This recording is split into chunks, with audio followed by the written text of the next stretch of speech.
अच्छा तो दोस्तों सीन कुछ ऐसा है कि एशिस का पहला मैच दूसरे दिन में ही खत्म हो गया। यानी कि मैंने पूरे 2 साल इंतजार किया है एशिस के लिए कि भाई यस, ये होती है टेस्ट क्रिकेट, इसको देखने का आएगा मजा। ये बेसबॉल के चक्कर में क्या कर दिया भाई, वो मारने के चक्कर में। इट्स नॉट अ बेसबॉल, ये टेस्ट मैच है। इसको ऐसे करके भी रोका जा सकता है, सीधे बल्ले से खेलो भाई, सीधे नहीं। भाई दूसरे दिन में ही टेस्ट मैच खत्म। पहले दिन में 19 आउट हो गए थे माशाल्लाह से, और दूसरे दिन में जो है वो टेस्ट मैच ही खत्म कर दिया ना। यानी कि पहला टेस्ट हुआ एशेज का 2 दिन का। यार कम ऑन यार, हम जिस टेस्ट मैच का इंतजार करते हैं इसका इंतजार करते हैं। ऑस्ट्रेलिया के जो है वो अगले दिन आते ही मेरे ख्याल में 9 रन बनाए थे, तो 40 रन की लीड ले ली थी इंग्लैंड ने। और 40 रन की लीड एशेज जैसे मैचेस में ये बहुत मायने रखती है। लेकिन फिर जिस तरह पेला है वापस आके, भाई उसने ट्रेविस हेड के लिए भाई नवंबर भूल जाओ कि नवंबर के अंदर जो है ना वो रुकेगा। उसके लिए नवंबर ऐसा कि भाई नवंबर में उसको मत छेड़ो, वरना वो कंबल डाल के कूटेगा आप लोगों को। भाई क्या खूबसूरत उस बंदे ने 100 मारा है। मेरे ख्याल में 83 बॉलों के ऊपर 123 रन किए हैं, 14 चौके हैं, 600 है। आज ऊपर आया था, ओपन किया था। पिछली इनिंग के अंदर जो है वो 5वें नंबर पे आया था। इस दफा जो है इन्होंने मार्नस लबुशेन को वन डाउन कर दिया था और ट्रेविस हेड को जो है ऊपर भेज दिया है। भजन मकान अली करो, मैच फंसाना नहीं है।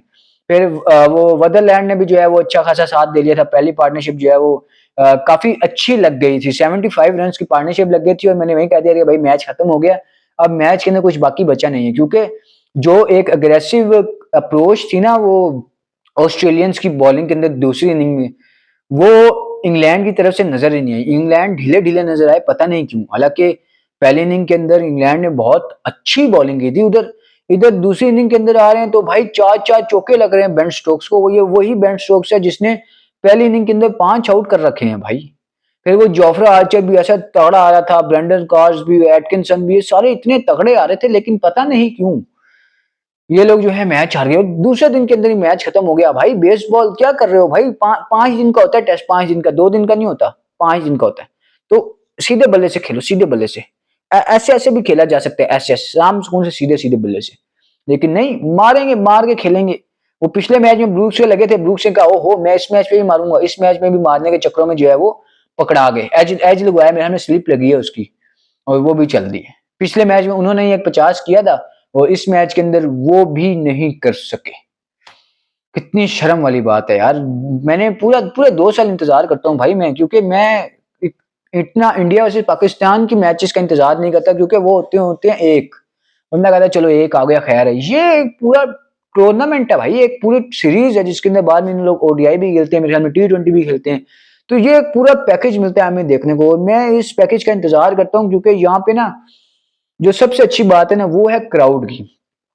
हमारा क्राउड आता है प्लेयर को सपोर्ट करने, इनका क्राउड आता है क्रिकेट को सपोर्ट करने, इंजॉयमेंट के लिए आता है। हमारे यहाँ होती है सियासत क्रिकेट को लेके, ये एशेज में होती है भाई टोटल इंजॉयमेंट। और ऊपर से वीकेंड, वीकेंड भाई फुल भरा हुआ, फुल भरा हुआ। पहला दिन भी फुल भरा हुआ था, दूसरा दिन भी फुल ऑस्ट्रेलिया के अंदर भरा हुआ था। लोग बॉल के ऊपर, एक एक सिंगल बॉल के ऊपर चीयर कर रहे होते हैं। इतना मजा आता है एशेज को देखने का। लेकिन जिस तरह एशेज का आगाज हुआ है मेरे को समझ नहीं आई। दूसरी इनिंग की बात करें तो इंग्लैंड ने जो है वो दूसरी इनिंग के अंदर कुछ भी नहीं किया। मेरे ख्याल में 164 रन ही कर पाए, वो भी एंड के ऊपर आके जो है वो एटकिंसन और मेरे ख्याल में ब्रेंडन कार्स जो है वो 50 रन की पार्टनरशिप लगा गए थे। तो जाके कहीं ये लोग 164 रन करने में कामयाब हो गए, वरना तो जान के लाले पड़ गए थे कि भाई करना है तो करना क्या। पहले ओवर में एक दफा फिर से जो है वो मिचेल स्टार्क ने जैक क्रॉली को आउट कर दिया। जैक क्रॉली को आउट नहीं किया और बहुत ही तगड़ा कैच भी पकड़ा भाई मिचेल स्टार्क ने। रिदम में आके अपने रनअप में भागते हुए उसने जो है फिर लेफ्ट साइड पे डाइव मार के जिसने बहुत ही तगड़ा कैच पकड़ा, बहुत ही खूबसूरत। तो भाई मिचेल स्टार्क ने मेरे ख्याल में इस पहले मैच के अंदर ही 10 आउट कर दिए हैं। और भाई वो बंदा नहीं रुकता, वो नहीं रुकता। पहले मैच में 7 किए थे, दूसरे में जो है वो इसने कर दिए 3 आउट। इसी तरह स्कॉट बॉलैंड ने दूसरी इनिंग में 4 की और पहली इनिंग के अंदर उसने कोई भी नहीं किया था। लेकिन जिस तरह की बॉलिंग की है ना आज स्कॉट बॉलैंड ने, भाई एंड एंड करके भाई ऑस्ट्रेलिया के बॉलर्स, यानी कि आई एम नॉट एक्सपेक्टिंग कि भाई ये लोग चलो 40 रन की लीड ले ली, अभी पूरा दिन 4 दिन पड़े हैं भाई, पीछे पीछे 3 दिन पड़े हैं, आज का मिला के 4 दिन। ये लोग लेके जाएंगे, लंबा लंबा खेलेंगे, लंबा खेलेंगे, लेकिन नहीं, they are not going to. भाई ये लोग पीछे हटने का नाम ही नहीं ले रहे वो उस बेस बॉल से कि भाई हम जो है वो सीधे बल्ले से भी खेलेंगे। वो टेस्ट मैच नाम ही भाई सीधे बल्ले का, आपके पेशेंस का नाम है टेस्ट। टेस्ट का मतलब ही क्या है भाई, आपका इम्तिहान है, आप अपना इम्तिहान ऐसे पास करोगे, ऐसे तो इम्तिहान पास नहीं होते। बहुत ही यार, मैं बड़ा अफसोस हुआ इंग्लैंड की ऐसी अप्रोच देख के बैटिंग के अंदर खास तौर पे। उसके बाद अगर देखो तो डकेट ने 28 रन किए, ओले पॉप ने जो है वो 33 रन किए, रूट ने जो है वो दूसरी इनिंग के अंदर भी कुछ नहीं किया। और मेरे ख्याल में रूट का ऑस्ट्रेलिया के अंदर अब तक कोई भी शो नहीं है, कोई भी शो भाई। और हालांकि बहुत बड़ा प्लेयर मिचेल सचिन तेंदुलकर के पीछे लगा हुआ है रिकॉर्ड तोड़ने में, लेकिन भाई नहीं पकड़ा। ऑस्ट्रेलिया वाले पकड़ जाते हैं, ऑस्ट्रेलिया के अंदर, ऑस्ट्रेलिया में एक भी शो नहीं है, समझ नहीं आ रहा कि वो क्या रहा है। उसके बाद फिर हैरी ब्रूक्स 0 के ऊपर आउट हो गए, जारी बात है मारने गए होंगे, एज लगा पीछे, चलो जी चल मेरा पुत्र छुट्टी का, शाबाश। उसके बाद बेन स्टोक्स ने 2 रन किए, उसकी भी स्लिप लग गई, और उसके बाद फिर वो जेमी स्मिथ अजीब सा आउट हो गए, वो भी चल दिए, स्लिप लगी, खूबसूरत निक हुआ है यार, सुथरा सा, और वो भी चल दिए। उसके बाद एटकिंसन और काश के दरमियान 50 रन की पार्टनरशिप लगी, तो ये लोग जो है वो 154 के ऊपर इनका 8वां आउट हुआ, 104 के ऊपर इनके 7 आउट हो गए थे। हिसाब लगा रहे हो कि ये किस किस्म की बेसबॉल खेल रहे हैं, ये बेसबॉल थोड़ी, ये तो टेस्ट मैच की बदनामी है।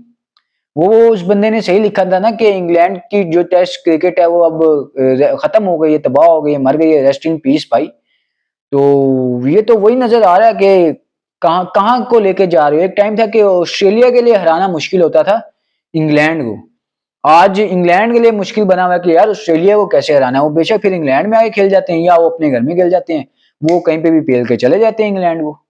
इसी तरह हुआ, पेल गए भाई, बहुत तगड़ा खेला।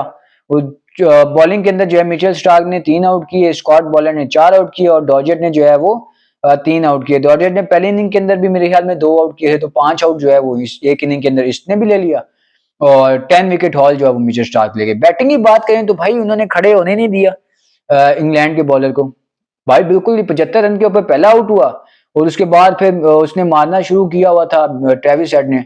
ट्रेविस हेड के लिए तो भाई नवंबर बहुत तगड़ा, वो पिछले साल भी नवंबर में मारा था उसने इंडिया को, मारा था, सुथरा मारा था इंडिया को उसने नवंबर में।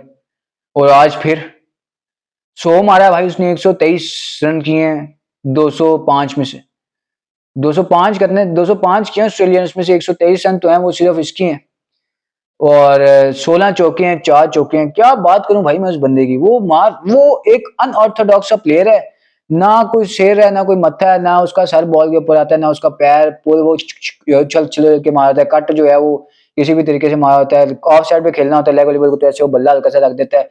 वो बिल्कुल एक अनऑर्थोडॉक्स सा प्लेयर है, लेकिन भाई वो स्कोर कर जाता है, पता नहीं कैसे वो कर गया। उसने 123 रन किए, वेदरलैंड ने जो है वो उसकी हाइप बनी हुई थी कि भाई ये बहुत अच्छा डोमेस्टिक का प्लेयर है, इसको डेब्यू करवाएंगे। पहली इनिंग के अंदर तो कुछ नहीं किया, दूसरी इनिंग के अंदर 23 रन किए, बड़े अच्छे और सुथरे 23 रन थे ये। उसके बाद मानस लबुशेन फाइनली 50 रन करने में कामयाब हो गए और नॉट आउट रहे, और स्टीव स्मिथ ने 2 रन की, और इस तरह जो है ये लोग मैच जीत गए। बॉलिंग की बात करें तो भाई इंग्लैंड वाले की बॉलिंग बहुत ढीली थी, बहुत लेजी थे, बहुत सुस्त थे, यानी कि पहले ही हारे हुए थे कि भाई अब तो हम हार गए, क्योंकि चार पीछे उनको 3 दिन भी तो नजर आ रहे थे ना कि यार पीछे 3 दिन पड़े हुए हैं, क्या करेंगे हम 3 दिन, 3 दिन 205 रन तो नहीं रुकने वाले कहीं से भी, कैसे रोकेंगे। तो बस फिर वो फिर हार गए। यानी कि आप देखो ना 205 रन का टारगेट है, और आपके अभी एक इस दिन के बाद भी पीछे 3 दिन पड़े हुए हैं, यहाँ तो आपका वो जीत वाला फैक्टर, ड्रॉ वाला फैक्टर तो हो गया खत्म। अब यहाँ पे आपकी बॉलिंग ही है, अगर आपको बॉलिंग लेके कोई चली गई, ऑस्ट्रेलिया वाले ने बॉलिंग अच्छी की दूसरे दिन, वो लोग जीत गए। इंग्लैंड वालों से नहीं हुई बॉलिंग, वो लोग हार गए, और बैटिंग भी इंग्लैंड वालों ने कोई तगड़ी नहीं की। ये तो 50 रन मिले उन्हें, उसके 40 रन मिले तो उन्हें सीधे सीधे पहली इनिंग की लीड से पीछे उन्होंने 160 रन किए थे, 160 रन में वो कितना ही कर लेते, कितना रोकना था भाई। वो ऑस्ट्रेलिया की साइड है भाई, वो जो बोट है वो नहीं रुकते, वो एक में कर गए, बस चौक कर गए, अब नहीं वो करेंगे, तो बस वो जीत गए भाई। उनको जो है वो पहले सीरीज की एशेज के अंदर जो है वो लीड मिल गई है 1-0 से, और स्टिल 4 टू गो, और अभी ये 3-3 भी हैं आगे, फिर दो मेरे ख्याल में 2-3 रेस्ट के भी दिन हैं, उसके बाद फिर दूसरा टेस्ट शुरू होगा, तो वो भी देखें क्या हुआ है। तो एशेस तो देखूंगा भाई, मैं, मेरे को मजा आता है एशेस देखने में।